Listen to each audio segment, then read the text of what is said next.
तापर आरंभ है स्कूल स्कूल आरंभ पर जितेबाला आश्रम अप्पा भाई मैंने आसी रही किसी दिन पर एठारे आरंभ है हॉस्टेल सी आमर निजर घरे आरंभ होता दीर्घ 14 वर्ष पाखापाखि से आमर हॉस्टेल चलला तापर आमर स्वतंत्र भाव जमी किणा हॉस्टेल घरटी आरंभ है एवं घर को उद्घाटन करते आश्रम आसवा श्रीयुक्त चंपकलाल जी तार ना देते प्रगति निवास से प्रगति निवास उद्घाटन है 87 मसीहा फेब्रुआरी मास 3 तारिख से निजर जन्मदिन था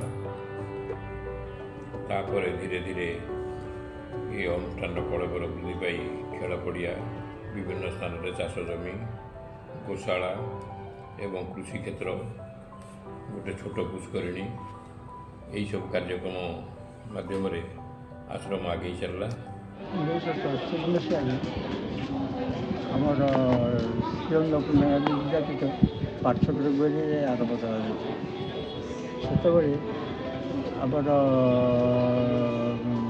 अन्नपूर्णा महांती शरद कुमारी स्वाई ये दुई जन प्रथम आसिक पिला पढ़ाते आते स्कूल दुई थर कराला 7 ରୁ 8ଟା 9ଟା तापर उपरओली 4टा ରୁ 5ଟା घंटा पिलाने से बहुत आनंद आसते घर को जावाक गोटे इच्छा कर आफेक्शन से स्नेह एत गभीर था जे पिला घर कथा भावु नी आम सब रही जो छात्र मैंने बहुत उन्नत धरण शिक्षा पाई उत्तीर्ण हो जाती भविष्य से हाथ में अति सुंदर डिसिप्लिन भितर से रही पाठ पढ़ी एत दिन रही स्कूल ना ठीक रखते भविष्य जो उज्जवल हुए आम यहाँ आमको निजक गर्व अनुभव करूँ जाओ आम स्कूल पाठ पढ़ी ये गाँव स्कूल पाठ पढ़ी से भल मनीष भल हो पार्टी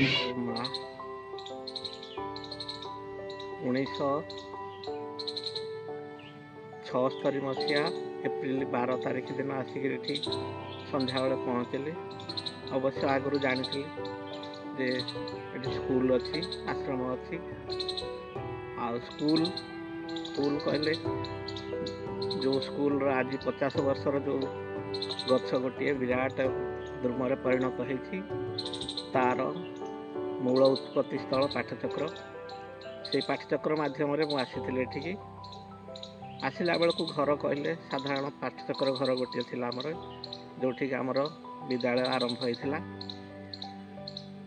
तापरे छात्रावास कहले बड़ भाई घरे होता 2टी पिला रोते अपा रोते 3 जन मु आसिली चतुर्थ व्यक्ति भाव में केते फूल फट हुए छोट छोट कलिता भीतर को आसी फुटी जाई वर्तमान निज निज जगार बेस किछि किछि पदाधिकारी भाव में रही किछि प्रतिष्ठा लाभ करिसेंती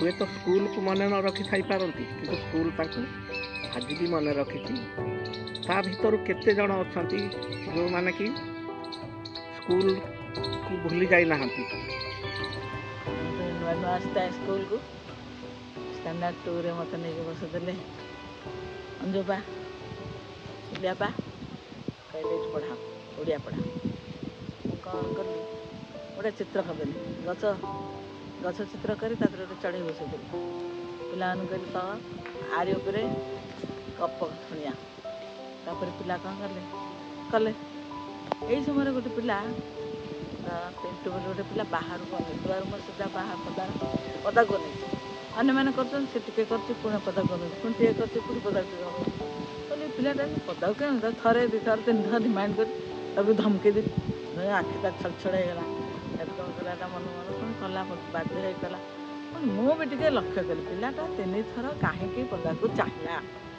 कहली अच्छा अच्छा देखला बेलू गोटे गचरे गोटे कदलीपति बसची सी गछटा को खूब हो कदलीपतिटा डेणा लई मो चित्र को अनौची साढ़े कदलीपतिर चित्रटा को कदलीपति को भी अनौची कहली अच्छा तो छल छल होगा लुह गली पड़ा मत बहुत कष्ट लगे माँ को डाकिली मो पछक बुलीगली झरका को धरी मोर लुह गली हुए पिलाटा गोटे पिलार भल कथा मुझे देखिपारे टेंशन डिस्टर्ब कर धमकई दे प्रपत्ति कही ओडिशा रे जदि शिक्षा कार्यक्रम किसी बाहर किए देखापी चाहती ताहले गोपीनाथपुर को नब गोटे गाँ गंडा अंचल विभिन्न जगार अनुष्ठान से जगह को प्रपत्ति कौन भाविकी पठाती से कथा मु बेले बेले चुपचाप बस भावे जे माँ प्रत्यक्ष कृपा आ सानिध्य बा चुचुन प्लेस जो बछा जगह न होइथिले एठी काम करवा एते सहज नुह बाई जो पिला माने आसुचंती आगामी जुग पाई टर्च बियरर जहाँ आम कहे पायोनियर्स से माने जो नुआ जुग को कांधेबे पिठिरे ताक सहित हसी खेली बाटरे तांको बाट देखा ये कामटी बहुत दूर हो पड़ता सतरे 1991 मसीहा रे सालपुर गोटे कला अनुष्ठान मोर थिला सुलोचन बापा जाइतिले से अनुष्ठान नु किछि शिखिबे एवं पिला को शिखाइबे तापरे से मते आनी ए अनुष्ठान रे प्रतिष्ठित करे जाऊ तांको सेति पई मु धन्यवाद देवी तांको जोगु मु आज माँ को स्कूल ले किसी कार्य करिवार सुजोग पाई एठिकार स्कूल बहुत भल शाढ़ी पिंधिला बेलू समस्त व्हाइट शाढ़ी पिंधुଛନ୍ତି व्हाइट शाढ़ी भी केमती पिंधिब सी गोटे असुविधा कथा तथापि चेष्टा कली समस्त सागर मिसी सेटा भी चलैबी जाओ सेटा भी चलीगला किंतु शाढ़ीटा पिंधिब एते जे कष्ट मु भी चिंता करि पारेनी मत सबुठ बेसी समय सेटा लगे तापर देखिली समस्ते हाफ पैंट सार्ट पिंधुଛନ୍ତି कि मजा कथा मत से छुआ बेलू भारी भल लगे मुझे कौन कली मुझे जाओ मत भल लगुता जिनस गुड़ा ये भर्ती हो बोधे किंतु जेते मु घर कुआड़े भी जाई नथिली कुआड़े क्या रही पसंद भी करूनी मत भारी अड़ुआ लगे एरा मामू घर मौसी पीसी घर भौणी घर क्या घर को जाए से देखला बेलू ये आसी आराम से 5-7 दिन टेस्ट कर रही ये बर्तमान सुधा अच्छी मात्र से कौन है हाफ पैंट कथा कहती बा हाफ पैंट कथा जो देखिली समस्ते खुशी पिंधुंट मत खाली समस्त खुशी खाली मत आहरी खुशी लगे मु कौन कली ना मोर सांगे सांगे हाफ पैंट व्यवस्था ही हो गला से कौन कली हाफ पैंट रे स्कूल को जीवा और रास्ता घाट जो काम जावा ये जो अभिभावक घर को जीवा सब आड़ को मत फ्री फ्री लगला जमी मोर माने ड्रेस पोशाकर बोझ ओल्हे गला 3 वर्ष पर स्कूल रौप्य जयंती पालन है स्कूल जो रौप्य जयंती पालन है समस्ते स्कूल आमर माँ जो मेसेज डिसेम्बर 5 समस्ते मुखस्त करते मुझे मोर होता कि तार माने जानी न जानिली जे तार अर्थ कौन समस्ते घुसुचे तो स्कूल जन्मदिन पर आम समस्त जो 25 वर्ष होता से समस्त धड़ा पोशाक या समस्त आम एक पिंधुली मत भल लगी खुशी भी लगुला आ समस्ते एकाठी गोटे भल प्रार्थना स्कूल जन्मदिन पर आम गाइलु सब बापा भाई मिसिकी से मत बहुत भल लगुला बहुत खुशी लगता स्कूल जन्मदिन पर मत भल लगे बहुत समस्ते एकाठी समस्ते एक प्रकार माने पिंधा एक प्रकार कहवा कि गोटे जगह को जीवा मतलब बहुत भल लगे पृथ्वी रे जानी भगवान आसती पृथ्वी को अवतार नहीं किंतु मुझे मो पिला क्षेत्र में भितर भगवान को देखी से माने मते प्रत्येक मुहूर्त साहाय्य कर पड़गले उठे पलि नि आग को नबारे साहाय्य कर कौन मुहूर्त मुझे पछे जाए से माने मते सब कथार साहाय्य कर स्कूल को मुझे आसिली मो सहपाठी जे थिले मो सांगरे आनंद अपा बड़ अपा ताको देखिकी अनेक प्रेरणा पाई से प्रेरणा प्रत्येक मुहूर्त माँ को खोजापी माँ को खोजिक पाई माँ को धरी बचार शैली मुझू शिखी पाई यहाँ हूँ मो जीवन गोटे गोटे से बहुत कृतज्ञता द्वितीय क्लास पढ़ापी गली अनेक गुड़े युक्ताक्षर मात्रा मोर भूल होता है पाने सजाड़ा चेष्टा करटा मुझे एकाथरे द्वितीय तटा एकाथरे लिखिदे कि सौरभ गोटे पिला थाए अपा द्वितीय तार दुईटा चूड़ा अच्छी आपड़ से देखु शब्द जो लिखुं देखो शब्दर गोटाए बरे गार आ गोटाए ब खाली अच्छी ये गोटाए गोटाए शब्द को मु पिलांठू लिखिकी सब अक्षर केमती निर्दिष्ट भाव में निर्भुल भाव में लिखी सब सचेतन होगी लगी रही है और मुझे सप्तम क्लास पढ़ेली अष्टम क्लास पढ़ेली से विभिन्न मैगजीन पढ़ा गप बही पढ़ा आ मन दास बही शतक अनेक किसी बही सब पढ़ा मोर अभ्यास बड़ अपा अंजलि अपा जे थिले से मत कहले भाई आमर दुबी भाई जड़े थे तबला बजाती कहले आपण दी जन को आम पंडिचेरी नापी स्थिर कर टिकेट भी होता सब पिला मानकर अपा भाई मानकर जीवाई टिकेट हो सारी आमको परमानंद भाई आउ कल्पतरु भाई दी जन स्थान रे आम दी जन को नेले कहले आम डाइनिंग रे गोटे प्रोग्राम करवा आउ तमें दी जन जीव जा हो अति मु भी भारी मो मन खुशी हो गला माँ को जीवी पंडिचेरी जाई आश्रम रे जाई प्रणाम करी स्कूल पढ़ुली 2001 मसीह 1990 मसीह पास आउट होगा ग्रेजुएशन पर 2001 रे स्कूल जॉइन कली माँ द्वारा ये काम कर स्थिर कर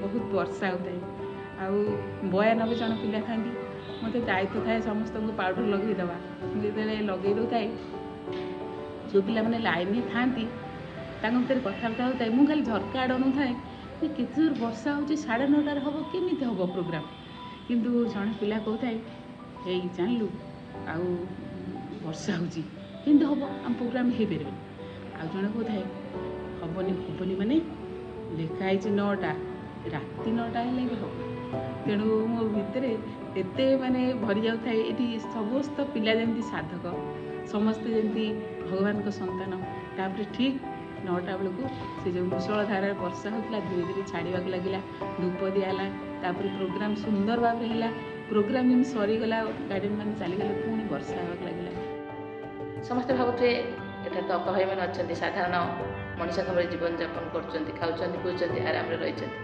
कि वास्तव में आम निजे अनुभव कर आम भितर किपर एक महायुद्ध चलती गोटे पटे अज्ञानता गोटे पटे ज्ञान गोटे पटे अंधार गोटे पटे आलो अतीत आमको पछकू टाणुचे आमको रास्ता खोजी खोजी नदीटे परी सागर में मिसवा परी अनेक दुर्ग पथ अतिक्रम कर आमको आगे जावाक पड़ुचे आई एक सुंदर परिसर माँ रूपर आम पाइपरछु ये गोपीनाथ जो इच्छा आसी ना जानी किंतु मो ये भूमि मत टाणिक नहीं आसी जे मो पाखे अनेक ऑप्शन थिला मुझे तो पंडिचेरी जाई पारथांती किंतु आउ कौन से अनुष्ठान जाई पारथांती किंतु मो भीतर अंतर प्रेरणा आसला तो गोपीनाथपुर आश्रम रही काम करिया पड़े प्रथम मत अपा देखे कम समाधि कम करने मो भीतर कि बहुत भय था ये केमी सजा जाए मुझे थे अधे देखिले तापर सजे कि अपांकर एका जी तुम ये कौन बस पड़े फूल अच्छे तुम जाओ सजे ତା ପରଠୁ ମୁଁ ପ୍ରାୟ ସବୁଦିନ ଯେତେ ଦିନ ବି ଏଇଠି ଉପସ୍ଥିତ ଥାଏ ସବୁଦିନ ସମାଧି ସଜେଇବାକୁ ଯାଇଛି। ସମାଧି ସଜେଇବାକୁ ଯାଏ। ତା ପୂର୍ବରୁ ମୁଁ ଗାଧେଇଲା ବେଳେ କି ଝାଡ଼ା ଗଲାବେଳେ ଏମିତି ବସିକି ଭାବୁଥାଏ ସେତେବେଳେ ଯେ ସମାଧି ଯିବା ପୂର୍ବରୁ କ'ଣ ସଜେଇବି, ଆଉ ସେଇଟା ଭିତରେ କଳ୍ପନା କରିନେଇଥାଏ। ତାପରେ ଯାଇ ସଜାଏ। ମୁଁ ବହୁତ ଦିନ ରହିଲା ପରେ ଜଣେ କୀର୍ତ୍ତି ଅପା ସେ ଗୋବିନ୍ଦପୁର ଆଡ଼ୁ ଆସିଥିଲେ। ସେ ଆଶ୍ରମ କାମର ରକ୍ଷଣାବେକ୍ଷଣ ବା ସେଠି ଦାୟିତ୍ୱରେ ରହୁଥିଲେ। ମୁଁ ସଜେଇ ଦେଇକି ଆସି ସାରିଲା ପରେ ସେ କ'ଣ କରନ୍ତି, ଯାଇକି ଗୋଟେ ଡ୍ରଇଂ ଖାତା ରଖିକି ଆଉ ସ୍କେଚ୍ ପେନ୍ ବିଭିନ୍ନ କଲର୍ ମୁଁ ଯେଉଁଠି ଯେଉଁ ରଙ୍ଗ ଦେଇଛି ଯେମିତି ଦେଇଛି ସେ ତାକୁ ଚିତ୍ରରେ ଆଙ୍କି ଦିଅନ୍ତି। ମୁଁ ଆଉ ଜାଣିନଥାଏ। ମୁଁ ସବୁଦିନ ଅଲଗା ଅଲଗା ରଙ୍ଗର କରିଥାଏ, ଅଲଗା ବି ସଜେଇଥାଏ। ଦିନେ ତାଙ୍କ ଖାତାଟା ସେ ଘରେ ଅଛି, ମୁଁ ହଠାତ୍ ଦେଖିଦେଲି। ଯାଇ ଦେଖିଦେଲା ବେଳକୁ 125 ଦିନର 125ଟା ଚିତ୍ର ସେ କରିସାରିଛନ୍ତି। ମୋତେ ଖୁସି ଲାଗିଲା, ଯାହା ହଉ ସେ ଆକୁ ନିଷ୍ଠାର ସହିତ ବି ନୀରବରେ ବସିକି କରୁଛନ୍ତି। ମୁଁ ଆସିଥିଲି, ମୋ ମାଆଙ୍କୁ ବି ଚିହ୍ନି ନଥିଲି ଆଉ ପ୍ରଭୁଙ୍କୁ ବି ମଧ୍ୟ ନୁହେଁ, କିନ୍ତୁ କେବଳ ଶିକ୍ଷାଦାନ କରିବା ପାଇଁ ଆସିଥିଲି। ଏଠାକୁ ଆସିଲା ପରେ ମୋ ମାଆ ସେ ଯେଉଁ ଶିଖିଲି ଆଉ ତାଙ୍କ ଯୋଗଧାରା ଯେଉଁ ମାଧ୍ୟମଟା ବି ଜାଣିଲି। ଆଉ ବାହାର ବିଦ୍ୟାଳୟ ଠାରୁ ବିଦ୍ୟାଳୟଟି ଖୁବ୍ ଭିନ୍ନ। ଆଉ ଏ ଅଞ୍ଚଳର ଗୋଟେ ଆଦର୍ଶ ବିଦ୍ୟାଳୟ ମଧ୍ୟ। ପ୍ରାୟ ପ୍ରତ୍ୟେକ ଗାର୍ଡ଼ିଆନ୍ ଏଠି ଏଇ ଶିକ୍ଷା କେନ୍ଦ୍ରରେ ପିଲାଙ୍କୁ ପଢ଼ିବା ପାଇଁ ତାଙ୍କ ଭିତରେ ଗୋଟେ ପ୍ରତିଯୋଗିତା ଯେମିତି ଥାଏ, ସେ ପିଲାଙ୍କୁ ଏଠାରେ ପଢ଼ିବାକୁ ସମସ୍ତେ ଆଗ୍ରହ ବି ଅଧିକ। ଯେମିତି ବିଭିନ୍ନ ନଦୀ ଆସି ଗୋଟେ ସମୁଦ୍ରରେ ପଡ଼ିକି ଏକାଠି ହେଇଥାନ୍ତି, ଏଇ ଜାଗାଟା ବି ଠିକ୍ ସେମିତି ଓଡ଼ିଶାର ବିଭିନ୍ନ ଜିଲ୍ଲାରୁ ଆସିକି ଅପାମାନେ ଗୋଟେ ମହାସମୁଦ୍ରର ଭାବ ଏଇଠି ସୃଷ୍ଟି ହୁଏ। ସେଇଟା ବହୁତ ଭଲ ଲାଗେ। ପରସ୍ପରକୁ ସହଯୋଗ କରନ୍ତି। ବଡ଼ମାନେ ବି ଏଠି ଆସି ଆମ ସହିତ କାମରେ ସାମିଲ ହୁଅନ୍ତି। କେହି କାହାକୁ କୌଣସି କଥାରେ ଜାହିର କରନ୍ତିନି। ସେଇଟା ବହୁତ ଭଲ ଲାଗେ। ସମସ୍ତେ ଖୁବ୍ ଆନନ୍ଦ ସହକାରେ ଏଠି କାମ କରୁଥାନ୍ତି। ସମୟ କେମିତି ଚାଲିଯାଏ ଜଣାପଡ଼େନି। ଆଉ ଅବଶ୍ୟ ସମସ୍ୟା ଆସେ, ମଝିରେ ମଝିରେ ସମସ୍ୟା ଆସେ, କିନ୍ତୁ ସମସ୍ୟା ଆସିଲେ ବି ଆଶ୍ଚର୍ଯ୍ୟର କଥା ସେଇ ସମସ୍ୟାଟା ଯାହାଦ୍ୱାରା ସମାଧାନ ହେଇପାରିବ ମା ସେଇଭଳି ଲୋକଙ୍କୁ ସେଇ ସମୟରେ ପଠାନ୍ତି ଆଉ କାମର ସମାଧାନ ଆପେ ଆପେ ହେଇଯାଏ। ସେଇଟା ଗୋଟେ ବହୁତ ଭଲ ଲାଗେ। ଆଉ ଏଇ ହଷ୍ଟେଲରେ କିମ୍ବା ସ୍କୁଲରେ ଏଇ ଆଶ୍ରମ ପରିବେଶରେ ଆମେ ଯେଉଁମାନେ ସବୁ ରହିଛୁ, ମୋତେ ଲାଗେ ଯେମିତି ଆମେ ସମସ୍ତେ ଗୋଟିଏ ନାବରେ ହିଁ ବସିଛୁ। ଆଉ ସେ ନାବର ମଙ୍ଗକୁ ମା ଧରିଛନ୍ତି, ସିଏ ହିଁ ଚଲାଉଛନ୍ତି। ପ୍ରତି କାର୍ଯ୍ୟରେ ପ୍ରତି କ୍ଷେତ୍ରରେ ଆମକୁ ସେଇଟା ଅନୁଭବ ହୁଏ। ଆମେ ଜାଣିପାରୁ ଯେ ଏଇଟା କେମିତି କ'ଣ ତେଣୁ ବ୍ୟସ୍ତ ଲାଗେନି, ହତାଶ ନିରାଶା ଆସେନି। ତା ପଛରେ ଗୋଟେ କ'ଣ କାରଣ ନିଶ୍ଚୟ ଥିବ ଏବଂ ମା କାହିଁକି ଆସିଛି ତା ପଛରେ ସିଏ ହିଁ ସମାଧାନ କରିବେ। ତେଣୁ ଏଇ ଜିନିଷଟା ବହୁତ ଭଲ ଲାଗେ। ପିଲାମାନଙ୍କୁ ପାଠପଢ଼ା ସହିତ ଯୋଗ ଶିକ୍ଷା, ଆଧ୍ୟାତ୍ମିକ ଚେତନା ଅପା ଭାଇମାନେ ବୁଝାଇଥାନ୍ତି। ସ୍କୁଲର ଫେବୃଆରୀ 1, 2, 3 ତାରିଖରେ ବିଚିତ୍ରା କାର୍ଯ୍ୟକ୍ରମ ହୋଇଥାଏ। ସେଥିରେ ସଙ୍ଗୀତ ବୃନ୍ଦ, ତବଲା ବାଦନ ଓ ଓଡ଼ିଶୀ ନୃତ୍ୟ, ଚିତ୍ରକଳା ପ୍ରଦର୍ଶନ କରାଯାଇଥାଏ। ପିଲାମାନଙ୍କ କଥା କ'ଣ କହିବି, ବେଳେବେଳେ ତାଙ୍କ ପାଖରେ ଆମକୁ ପରୀକ୍ଷା ଦେବାକୁ ପଡ଼େ। ସ୍କୁଲରେ ରହିଲା ପରେ ମୋର ସ୍ପାଇନାଲ୍ ପ୍ରୋବ୍ଲେମ୍ ବାହାରିଲା। ସ୍ପାଇନାଲ୍ ପ୍ରୋବ୍ଲେମ୍ରେ ମୁଁ ଘରକୁ ପଳାଇଥିଲି। ଦୀର୍ଘ 1 ବର୍ଷ ରହିଲା ପରେ ମାଆଙ୍କ ଅଶେଷ କରୁଣା ପୁଣି ମୁଁ ଆସିକି ସ୍କୁଲରେ ଜଏନ୍ କରିବି ଜାଣିନଥିଲି। କିନ୍ତୁ ମୁଁ ଯେଉଁଦିନ ଆସିଥାଏ, ଏବେ ବି ମୋର ମନେ ପଡ଼ୁଛି ସନ୍ଧ୍ୟା ସମୟ ମୀନା ଆପା ଆଶ୍ରମ କାମ ବନ୍ଦ କରିଦେଇକି 4ଟା ବେଳେ ଯାଇଥାନ୍ତି ମୋତେ ଆଣିବା ପାଇଁ ଟାଙ୍ଗିକୁ। ମୁଁ ଯେତେବେଳେ ହଷ୍ଟେଲରେ ମୋ ବ୍ୟାଗ୍ ଆଗେ ଛୁଆ ନେଇ ଆସିଥିଲେ ପହଞ୍ଚିଲା, ସବୁ ପିଲାମାନେ ଜଳଜଳି କରି ଅନଉଥାନ୍ତି ଏଇଟା କାହା ବ୍ୟାଗ୍। ଯେମିତି ଖବର ପାଇଲେ ମୁଁ ଆସିଛି। ମୁଁ ସନ୍ଧ୍ୟାରେ ଆଶ୍ରମରୁ ହଷ୍ଟେଲକୁ ଆସିଲି। ମୀନା ଆପା ଗ୍ରୁପ୍ କରୁଥାନ୍ତି। ସବୁ ପିଲାମାନେ ତାଙ୍କ ପାଖରୁ ଉଠି ଆସିକି ମୋତେ ଘେରି ଯାଇଥାନ୍ତି। ସେଇ ମୁହୂର୍ତ୍ତରେ ମୋତେ ପଚାରିଥାନ୍ତି, ଅପା ଆମକୁ ଚିହ୍ନି ପାରୁଛ, ଆମକୁ ମନେ ଅଛି? ମୁଁ କହିଲି ହଁ ସମସ୍ତଙ୍କୁ ଚିହ୍ନୁଛି, ମନେ ଅଛି। ଗୋଟିଏ ପିଲା ବାହାରି କହିଲା, ଅପା କହିଲେ ଦେଖି ମୋ ନାଁ କ'ଣ? ହୁଏତ ମୁଁ ତାଙ୍କ କ୍ଲାସ୍ରେ କିଛି ପଢ଼ଉନଥିଲି। ମୋତେ ବଡ଼ ସଙ୍କଟ ହେଲା। ମୁଁ ହଠାତ୍ ତାକୁ କହିଲି, ମୁଁ କହିଲି ଆଚ୍ଛା କହିଲୁ ତୋତେ ହଷ୍ଟେଲରେ ଛୁଆ ଯାହା ଡାକନ୍ତି କହିବି ନା ତୋ ପ୍ରକୃତ ନାଁ କହିବି? କହିଲା ନା ହଷ୍ଟେଲରେ ଛୁଆ ଯାହା ଡାକନ୍ତି କୁହ। ମୋତେ ସୁଯୋଗ ମିଳିଗଲା, ମୁଁ କହିଲି ତୋତେ ଗୋବରା ଡାକନ୍ତି। କହିଲା ଅପା ମନେ ରଖିଛ? ଏଠି ଯେଉଁ ଶ୍ରୀ ଅରବିନ୍ଦ ପୂର୍ଣ୍ଣାଙ୍ଗ ଶିକ୍ଷା କେନ୍ଦ୍ର ସ୍ୱତନ୍ତ୍ର ଭାବେ କିଛି ଅଲଗା ଅନୁଭୂତ ହୁଏ। ସବୁ ଯେମିତି ନିଜର ଭଳି ଲାଗେ, ଏକ ମନ୍ଦିର ଭଳି ଲାଗେ। ଆଜି ସେଇ ସବୁକିଛି ସେଇ କରୁଣାମୟୀ ମାଆଙ୍କ କୃପାରୁ ହେଇପାରିଛି। ମୋ ଜୀବନ ପଥର ଗତିପଥ ପରିବର୍ତ୍ତନ ଘଟିଛି ଏବଂ ଯେତେବେଳେ ବିପଦ ଆପଦ ଆସେ ସବୁବେଳେ ଅପା କହନ୍ତି ମାଆଙ୍କୁ ଡାକ ସବୁ ସମାଧାନ ହେଇଯିବ। ସତରେ କହିଲେ କେଜି କ୍ଲାସ୍ରେ ଆନନ୍ଦ ବାପାଙ୍କ ସହିତ ପେଣ୍ଟିଂ ମୋର ଆଦୌ ହୁଏନି। ମୁଁ ଯେତେବେଳେ ସପ୍ତମରେ ପଢ଼ୁଥିଲି ଆମ ବେଳେ ବୋର୍ଡ଼ିଂ ଥିଲା, ବୋର୍ଡ଼ିଂରେ ଆମେ ଯାଇ ପେଣ୍ଟିଂରେ କରିଥିଲୁ। ମୋର ଗୋଟେ ପୁଅଟେ ପଦ୍ମ ଫୁଲ କରିଦେଇଥିଲା, ମୁଁ ଖାତା ଦେଇ ଆସିଥିଲି। ସେଠି ତ ମୋତେ ଆହୁରି କଷ୍ଟ ଲାଗିଲା, କିନ୍ତୁ କହିଲେ ପ୍ଲାନ୍ କରିବାକୁ ପଡ଼ିବ। ମୁଁ ପୁଣି ପ୍ଲାନ୍ ବି ସେଠୁ ତାପରେ କ'ଣ କଲି, ଆନନ୍ଦ ବାପାଙ୍କ ପାଖକୁ ଗଲି। ମୁଁ କ'ଣ କରିବି ନା ଗୋଟେ ଶୁଆ ଚିତ୍ର କରିବ, ବାଲି ଅଛି ଯେଉଁ ସବୁଜ କଲର୍ ବାଲି ଅଛି, ପେପରରେ ଶୁଆ ପେନସିଲ୍ରେ କାଟିବ, ପିଲାମାନେ ଅଠା ପକେଇ ବାଲି ପକେଇବେ। ତ ମୁଁ କହିଲି ମୋତେ ତ ଶୁଆ ବି ଆସେନି, କ'ଣ କରିବି? ସେଠୁ ଅପାଙ୍କ ପାଖକୁ ଯାଇକି ଶୁଆ ଆଙ୍କିକି କରିଥିଲି। ମୁଁ ଏବେ ଅନୁଭବ କରୁଛି ଯେ ମୁଁ ମନକୁ ଏଇଠିକି ଆସିନଥିଲି। ମାଆ ବୋଧହୁଏ ମୋତେ ବାଛିଥିଲେ ଏଇଠି କାମ କରିବା ପାଇଁ, ଆଉ ମାଆଙ୍କ ପାଖରେ କାମ କରୁଛି। ସବୁବେଳେ ମାଆଙ୍କୁ ଜଣାଇ କାମ କରେ ଏବଂ ଅନୁଭବ କରେ ମାଆଙ୍କର କୃପା ମୋ ସାଥିରେ ରହିଛି ଏବଂ ମାଆଙ୍କର ସୁରକ୍ଷା ବଳୟ ଭିତରେ ମୁଁ ସବୁବେଳେ ରହିଛି, ସୁରକ୍ଷିତ ଅବସ୍ଥାରେ ରହିଛି। ଆଉ ମାଆଙ୍କ ସମର୍ପଣ କରିକି ସବୁବେଳେ କାମ କରେ ଏବଂ ମାଆ ମୋ କଥା, ମୋର ଯାହା ଆବଶ୍ୟକ ମାଆ ଆପଣା ଛାଏଁ ମୋର ସବୁ କଥା ବୁଝି ହେଇଯାଏ। ଆଉ ଏଇ ଅନୁଷ୍ଠାନରେ କାମ କରିକି ଗୋଟେ ଆଧ୍ୟାତ୍ମିକ ପରିବେଶ ଭିତରେ କାମ କରିବା ପାଇଁ ବହୁତ ଖୁସି ଲାଗେ, ଆନନ୍ଦ ଲାଗେ। ଆଉ ବହୁତ ମାନେ ସିନସିୟର ହେଇକି କାମ କରିବା ପାଇଁ ଇଚ୍ଛା ହୁଏ, କିନ୍ତୁ ଅନେକ ଅବସ୍ଥା ଆମେ ଅନେକ ଅସୁବିଧା ସତ୍ତ୍ୱେ ଆମେ ଚେଷ୍ଟା କରୁଛୁ କରିବା ପାଇଁକା, କିନ୍ତୁ ଅନେକ ଅସୁବିଧା ଯୋଗୁଁ ଆମେ କରିପାରୁନୁ ଠିକ୍ ଭାବରେ। ଆହୁରି ଡେଡିକେସନ୍ ହେଇକି କାମ କଲେ ଭଲ ଲାଗନ୍ତା। ଏବଂ ଏଇ ଯେଉଁ ଆଦର୍ଶରେ ଅନୁପ୍ରାଣିତ ହେବାକୁ ବି ମୋତେ ବହୁତ ସମୟ ହିଁ ଲାଗିଲା, କାରଣ ମୁଁ ମୋର ଯେଉଁ ଲାଇଫରେ ବଞ୍ଚୁଥିଲି ଏଠି ଯେଉଁ ସେରବିନ୍ଦଙ୍କର ଯେଉଁ ଫିଲୋସଫି, ସେରବିନ୍ଦଙ୍କର ଯେଉଁ ଯାହା ବି ଅଛି ଆଇଡ଼ିଓଲୋଜି ଥିଲା, ତାକୁ ମୋତେ ଚେଞ୍ଜ କରିକି ନିଜକୁ ବଦଳାଇବାକୁ ବହୁତ ସମୟ ଲାଗିଲା। ଏବେ ବି ସେଇ କୃପାର ମୁଁ ବି ଏବେ ବି ଅଧୀନ। ମାଆଙ୍କର ଅହେତୁକ କୃପା ସବୁବେଳେ ମୋ ପାଖରେ ଅଛି। କଲେ ଯେ ଯେଉଁ ଅଟଳ ଟିଙ୍କରିଂ ଲ୍ୟାବ୍ ଯେଉଁଟା ATID ବୋଲି ଆମେ କହୁଛୁ, ସେଣ୍ଟ୍ରାଲ ଗଭର୍ଣ୍ଣମେଣ୍ଟ ତରଫରୁ 2019 ମସିହାରେ ଆମ ବିଦ୍ୟାଳୟରେ ସ୍ଥାପିତ ହେଲା। ତା'ର ଇନଚାର୍ଜ ଦାୟିତ୍ୱରେ ମୋତେ ଦିଆଗଲା।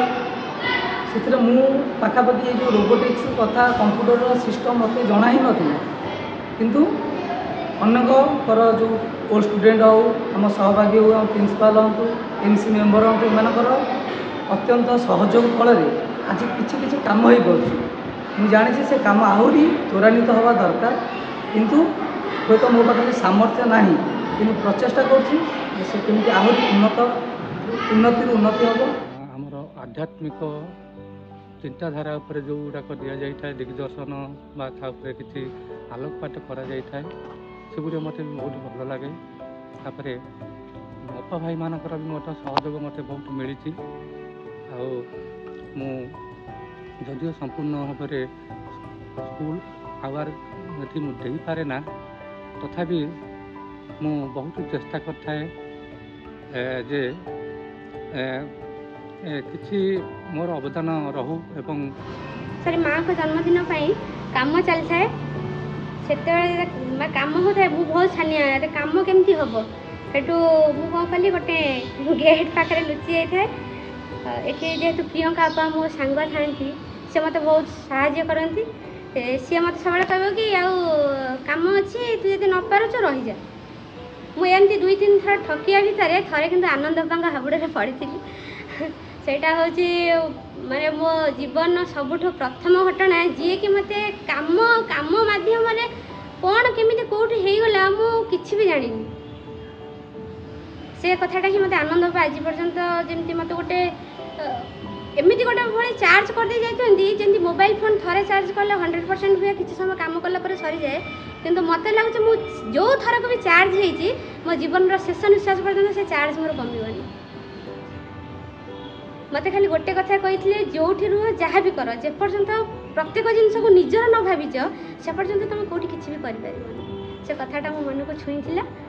ଆଉ ପୂର୍ବରୁ ମୁଁ ସରକାରୀ ସ୍କୁଲରେ ଟିଚର ଥିଲି। ମୋର ପିଲାମାନେ ଏଠି ପଢ଼ୁଥିଲେ। ମୁଁ ପ୍ରତ୍ୟେକ ମିଟିଂରେ प्रत्येक फंक्शन एठी जोग दिए जहाँकि मते स्कूल परिवेश ए स्कूल आदर्श मते आकर्षित आगुरी करथिला। मु भाबुथिली कौन से गोटे सुजोग आसिले एठी आसी समय देवी।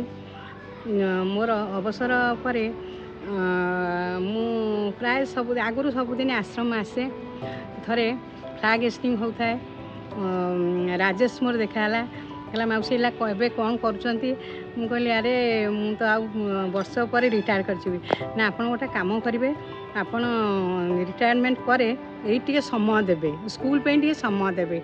मु भाविली मोर तो घर दायित्व प्राय मो ऊपर निर्भर करछि मु को बाटे किछि समय बाहर करी स्कूल पे दे पारिबी या चिंता करी आसी बड़ बापा सागरे कथा हेली एवं बड़ बापा कहली मु घंटा कि 2 घंटा समय स्कूल पे दबाकू मोर आग्रह अच्छी।